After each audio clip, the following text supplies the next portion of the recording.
ব্রহ্মলোকের ব্রহ্মা এলেন শ্রী বৃন্দাবনে। আর বৃন্দাবনে এলেন ভগবানকে পরীক্ষা করতে, ভগবানকে দেখতে।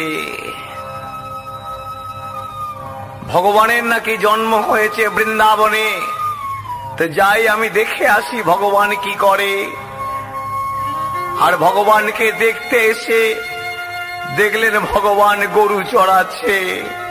মধুময় শ্রী বৃন্দাবনে, আনন্দময় শ্রী বৃন্দাবনে আনন্দে ধুলো খেলা খেলছেন শ্রী গোবিন্দ। শ্রীদাম সুদাম দাম বসুদাম সখাদের সঙ্গে গোবিন্দ আমার ধুলো খেলা খেলছেন। ব্রহ্মা চমকে উঠলেন, এ কেমন ভগবান? ভগবান কেন গরু চড়াচ্ছে? ভগবান কেন গরু চড়াবে? আবার গরু চড়াতে চড়াতে রাখাল বালকদের কাঁধে নিয়ে বেড়াচ্ছে। সখারা বললেন, কানাই আমরা তোর কাঁধে চড়বো। গোবিন্দ বললেন, আয় আয় তোর আমার কাঁধে চড়বি, আয় কাঁধে চড়। এ কেমন ভগবান? ভগবান তো কখনো গরু চড়াবে না, ভগবান তো কখনো রাখাল বালকদের নিয়ে কাঁধে বেড়াবে না। না, আমি একটু পরীক্ষা করব। আরে পরীক্ষা কি করে করব?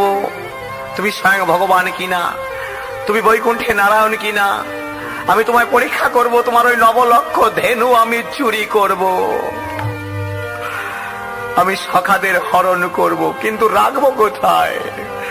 পাহাড়ের একটা গহ্বরে নিয়ে মুখে একটা পাথর দিয়ে দিলেন যেন বেরোতে না পারে। দেখি তুমি কেমন ভগবান।